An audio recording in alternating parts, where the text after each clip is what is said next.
I figured out sports betting, and these are the top 5 worst bets that you could make at your sports book. And I'm going to go through one by one and show you exactly the reason why these are the worst bets that you could possibly make and how you should avoid putting in these types of bets to make you a more successful sports bettor. Let's go ahead and talk about number 5. That's going to be betting on streaks. Now, this is a common thing that a lot of sports bettors will do, is they will see a team, they'll go and look at a trend, and let's say a team's hit 7 against the spread wins in a row. So what they're going to do is they're going to go and they're going to bet that team based off of that streak. Now, this is a common thing that sports bettors do that sets them up for failure, because when you jump on a streak, this is the problem with jumping on a streak. This team right here, for example, has already won 7 in a row. So you obviously were not on that streak when they won 7 in a row. You're jumping on that streak hoping that they're going to continue that, which most likely they won't. So what usually happens with a lot of sports bettors is this. They will hop on a streak, and then guess what happens? They end up losing that next game that they hopped on. All right? In that 8th game where they could have won, they end up losing. All right? This happens all the time. Do not jump on hot streaks, because you're probably going to catch the tail end of the hot streak and you're going to end up losing. So that is not a bet that you want to make. You don't want to hop on hot streaks. I tell people this is similar to when you follow people that give out picks or sell picks or anything like that. Because when somebody goes and they post, oh, I've won 11 straight, I've won 12 straight, you guys should follow me. That's the worst time to follow somebody. Do not play bets on streaks, on winning streaks, because you will catch the tail end of that. When you catch the tail end, guess what's going to happen? You're going to end up losing.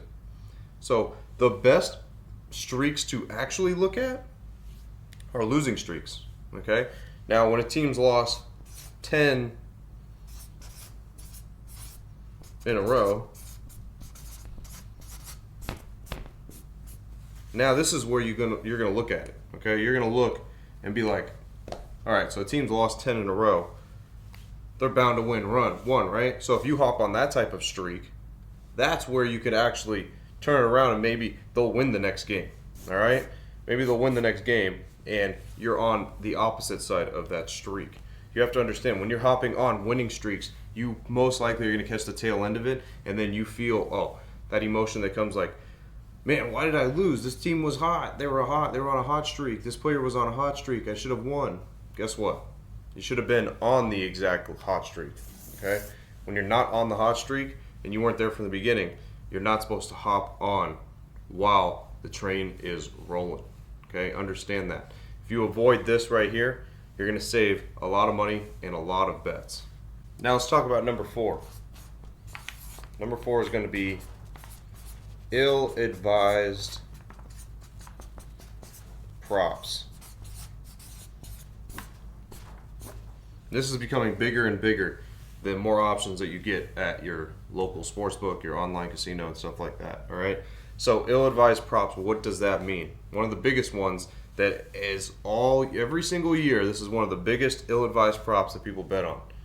This is the coin toss. All right.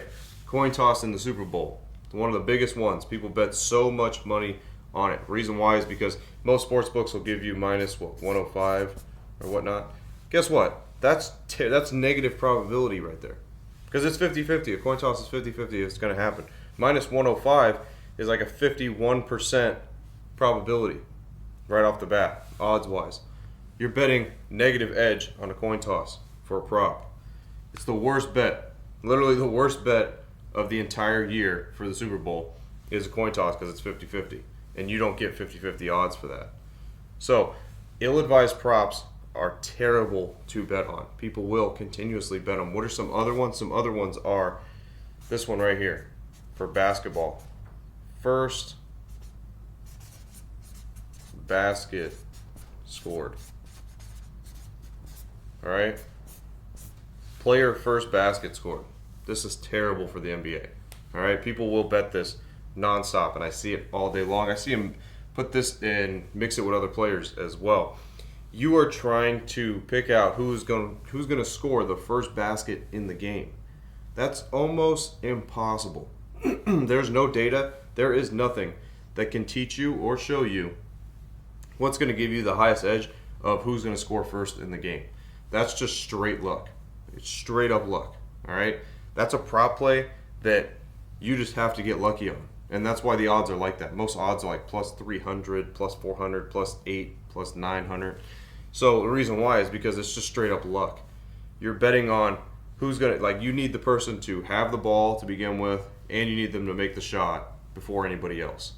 That's not going to happen most of the time. There is nothing that you can do that is going to make you have a better edge at that type of bet. Now, another one is first TD score for football. People like this one too. This is pretty much the same thing as the NBA, but transition to the NFL. Who's going to score the first touchdown in the NFL, in an NFL game? That's literally almost impossible to be able to predict because, again, you have a bunch of players on the team that could score a touchdown, first off. That team has to have the possession, first off, to get there to be able to score the touchdown. And then, like I said, spread amongst all the guys on the offense that have an opportunity to be able to score. So mixing these together and having these type of props, these are ill-advised props that you're going to do, and they're going to just lose you money. Okay? These are something that basically, if you're going to do some stuff like this has to be like $5 or whatnot, something that you're just going to throw away and you're just trying to find some entertainment or something and watch a game. That's the only reason to do any of these type of bets, because you are going to do nothing but just lose money. That's all you're going to do. All right, these type of props will lose you a ton of money if you stick with doing those. Now, obviously, the coin toss is just once a year, but I've seen people put $10,000 on a coin toss, $20,000 on a coin toss. It's one of the worst bets to do. This I see every single day. First basket scored, first TD scored. I see that. People bet that all the time. And that's another completely horrible bet that you're doing at your sportsbook that's going to set yourself up for failure. Now let's talk about number 3. Before we get to that, if you guys want me to show you exactly how to be successful and all the strategies that I've known and how to avoid all these bad bets and actually put in good ones so that way you can consistently win, make sure you guys click the link in the description and book a call with my team. But if you do book a call, make sure you're ready to join the team, okay? Do not jump on that phone call just to be window shopping, because that's not what this is. If you jump on that phone call with me or somebody from my team, be ready to take action, all right? Because that's what it's all about. It's about taking action and getting to that next level. Now let's talk about number 3 here. Number 3 is going to be spreads with certain numbers. All right, what does that mean? Spreads with certain numbers. So, key numbers. This is what I mean when I say spreads with certain numbers. So, for example, let's talk about the NFL. You'll see something like this. Somebody takes a spread that's minus 7.5. Or they'll take a spread that's minus 3.5. This right here is terrible. Okay, these are amongst the worst bets that you could make on the spread. You do not want to bet on a key number to where, how many times did this happen to you guys that are watching right now? You end up getting screwed right here by this team, and guess what? They end up winning by 7 points. This team ends up winning by 3 points, and you lose by a half of a point. How many times does that happen to you guys that are watching right now? I know a lot of you, all right, because this happens all the time. You need to understand how to buy off and on key numbers, because if you don't, you're going to make bad bets, and then you're going to get screwed by the hook every single time. This happens all the time. This doesn't just happen in the NFL, it happens in the NBA, happens all around. So you need to understand what key numbers are and how to buy off and on those. Because the same thing happens here with the other side, with the plus side as well. So like let's say plus 2.5, you took a team. All right? Or plus 6.5, you took a team. And guess what? This team ends up losing by 3, you end up losing. All right? This team ends up losing by 7, you end up losing. By what? The hook. All right? So understand when you're betting on spreads that there's certain numbers that you need to be under or over to be able to actually profit, put yourself on the right side long term. If you don't, you put yourself at a serious disadvantage. So one of the worst bets that you could make is literally these numbers that I just showed you right here. These are terrible numbers to be betting. This is on the favorite side, this is on the underdog side. If you bet numbers like this, you're gonna get screwed. All right? You are going to get screwed. I know, because I've seen it happen so many times. You need to understand how to buy off and on numbers to be able to bet correctly on the spread. Like for example, right here, -7.5, what you would do is you'd want to get that to -6.5, because now if they won by 7, guess what? You end up winning while these people end up losing. This one -2.5 or -3.5, you want to get to -2.5. All right? They win by 3, you end up winning while other people are losing. Understand these little tweaks right here to certain bets that you make can make you more successful than others. These little tweaks, okay? This is something that maybe went overlooked and you didn't notice and you didn't see. Every time I laugh, this is what I laugh at the most, is I'll see people post, you know, they, of course, they want to post like they made a $50,000 bet or something like that with some fake tickets that they made. And they'll bet $50,000 on a team that's -7.5, and they call themselves like a professional or whatnot. Not even close. A professional knows you would never take a number like that. You would never bet a number like that, because there's no reason to. Okay? You can adjust the number to put it in your favor, because most of the time you will get screwed by the hook. So betting spreads with certain numbers that are going to screw you is one of the worst bets that you can make at a sports book, because long term you are going to fall victim to the hook. It's going to happen all the time. And it happens so many times on a daily basis to everybody. So make sure the next time you're looking at spreads, you are making sure, not just in football, but in all sports, that there's key numbers within the game that you need to buy off and on to be successful long term. Now let's get to number 2. Number 2 is going to be value bets. What people think value bets are. Okay? These are the worst bets that you could possibly make right here. I'm going to show you an example, classic example. Let's go ahead and take one play that's -250. All right? We're going to say we did everything that we needed to do probability-wise, and guess what we figured out here? We figured out this play has an 80% probability. All right? We see this. Your normal person goes and looks at this. What do they think? Somebody that didn't do this type of research right here. They look at this right off the bat and they think, not worth it. There's no value there, right? There's no value. But what do they see? They go and look at SportsBook and they see something like this. -110. They don't do the probability here. We do though, because why? Because we're smart. Everybody that watches this, you guys are smart, right? We do the probability here. That's got a 48% probability. Which one do they end up choosing? They end up going here. Right? Why? Because they think that's value. They didn't do this part though, right? They didn't do the part that we do. So they think this is a value bet. They think this is not worth it. Okay? They think this, oh, I'm not making any money there. So that's not worth it. That's not value. They don't realize that this right here is a plus edge.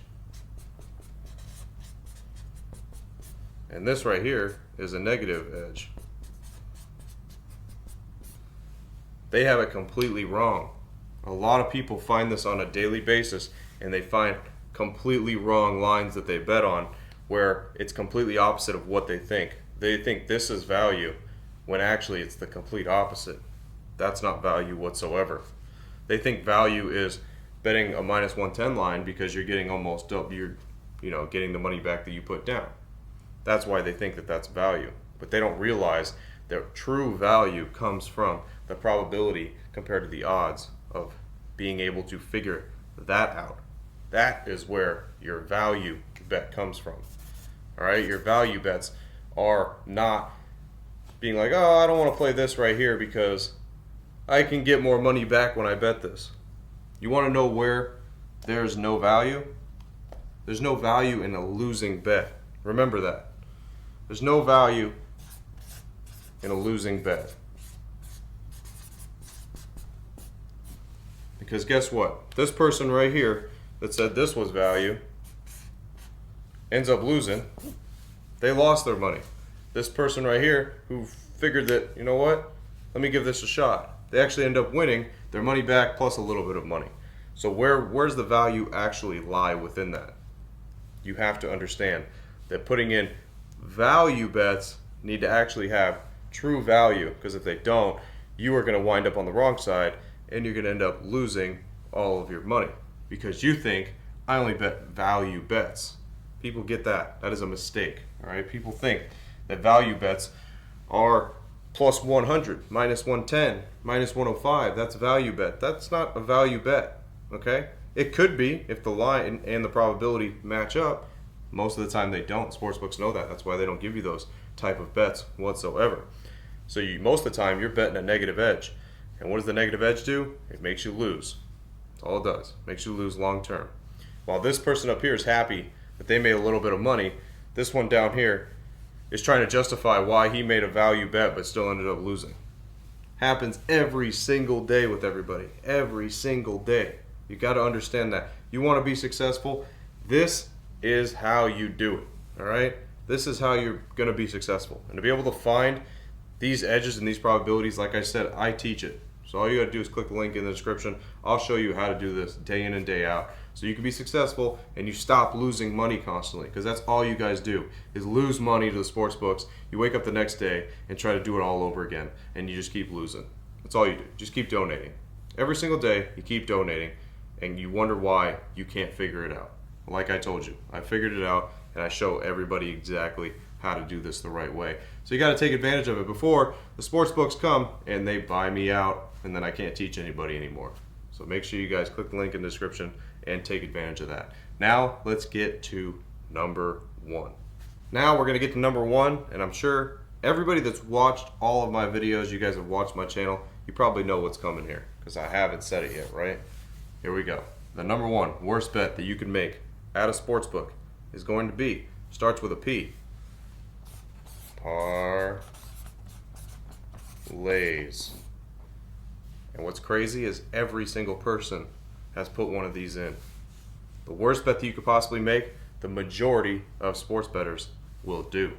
Why are parlays terrible? Why do you lose? It's because the probability of you being able to win gets lower and lower and lower and lower the more legs that you put onto a parlay. Let's talk about a 3-leg parlay. This is something that a lot of people try to justify. All right. They say, oh, Frank, you know what? I keep it to 3 legs, you know. 3-leg parlay, not too bad. I could still possibly win. Maybe long term if I just do 3, you know, 2 or 3. Well, here's an example of a 3-leg parlay that most people like to put in. So let's go put this down right here. There's your 3-leg parlay, okay? Got your 3-leg parlay here. Well, what's the probability of me actually hitting that, right? How could I hit that long term? Well, let's say, you know, we got each of these have a 50% chance, let's say. Because they're minus 110, most likely, yeah, it's 50% chance. What does this mean? This means I got to hit all 3 of them, though, to win. What's my probability of that? It's 12.5%. That's terrible. 12.5%. You're going to lose 80% of the time. You're going to lose, excuse me, almost 90% of the time is what you're going to lose. So this right here is your actual probability of being able to hit just the 3-leg. Now imagine what happens when you start adding more to this. Now it's 4, now it's 5 legs. What does this do? This goes straight down to where some people with their 6-7 teamers, they got a 0.01% chance of ended up hitting those. People are betting this. People are actually putting their money on that. Can you believe that? People are putting money on this type of probability. They do it every single day. They don't just do it in sports betting. They do it with the lottery too. The lottery's even worse than that. And they put their couple bucks down. And guess what? They just keep donating their money. All right? You put $2 a day down on a parlay because you're hoping you're going to hit something big. That's, what is that? Over $700 throughout the whole entire year? Almost $700 that you're losing through a whole entire year. But you don't realize that because it's only $2 a day or whatnot you're putting down. You don't understand the long term. You're just donating your cash. You're just literally giving your money away. That's all you're doing. So you have to understand, parlays are going to make you broke. So many people think that this is the way that you make money in sports betting. They think this is what you dabble in when you start with sports betting. It's not. There is a certain way, and there's only one way to be able to do this. All right? And to be able to even give yourself a shot. And it's not what everybody else does. I'll tell you that right now. It is not what this looks like. Being able to match a bunch of teams together at minus 110 and hoping that they end up hitting. Because your probability is going to stay to what that probability is. And guess what? 12% with 3, and it just keeps going down south the more you add to those legs. Yeah, it might look cool to put $5 down, you know, and then you could get $1,000 off $5. It's like, wow, that's pretty cool, right? Put down $5, I win $1,000. Guess what? Never gonna happen. All right, never gonna happen. You're chasing this forever. The worst thing that could happen is you get lucky and you actually do hit that. Because guess what? You are going to take this 5. Now you're gonna do 20. Because now you're gonna think, well, man, if I did 20, I can make 5, maybe 6,000 or something like that, right? Next thing you know, you gave all that money back that you ended up winning, that you got lucky on, and you're chasing constantly to be able to get that feeling back of what it feels like to win a low percentage play, to be able to see what it feels like to hit something that it only has 12% or 0.01% of hitting. So you're constantly chasing that feeling, and you'll be chasing that feeling for your whole entire life. People have destroyed their lives chasing parlays, trying to win a parlay. I see it all the time. I see people at the sports books that are literally look homeless, that are putting in their parlay with their last $5, $10 that they have, because they're hoping they're going to do this and win that, and they're not. It's not going to happen. Okay? Every single time I'm at a sportsbook window and I see other people, they are always putting in parlays. This is why the sports books are worth billions of dollars, and you guys are struggling to figure out how you could just make pocket change. That is why. Because they don't understand that this is not what you're supposed to be doing. And guess what? DraftKings, FanDuel, MGM, Caesars, they all know that. And they know that people can't resist putting down a small amount of money with a return that's huge. They can't resist that feeling. So what do? They're going to go and just donate all their hard-earned cash that they worked for, and they're going to just give it away. Give it away because it's an opportunity to be able to turn a small amount of money into a big sum of money. Now, for example, people like the analogy that I use in other videos with the cups. Like if you have 10 cups and, 5 of them have balls in them, and I tell you, listen, I'll match you 50-50 if you could pick the right cup with the right ball. Well, imagine this. You come up to me and I say I say this to you. All right, you give me $5, and if you choose the right cup that has a ball in it, I'm gonna give you $1,000. But out of those 10 cups, none of them have balls in them. Are you gonna do that? No, you're not gonna do that. Why? Because you have no shot, right? You have no shot at winning. That's exactly what these are. It's exactly what this is right here. This percentage is that analogy I just told you. There's no ball in the cup. You've lost. All right. As soon as you gave that money, it's a donation. It's gonzo. Remember that. All right. But like I said before, if you want to be a winning sports bettor, you avoid these 5 things that I just showed you. If you avoid those, you're going to set yourself up to be a better sports bettor in the long run and actually maybe turn a profit rather than keep donating. As always, guys, I'm Frank, Linemaker Sports. I'll see you guys in the next video. Till then, I'm out.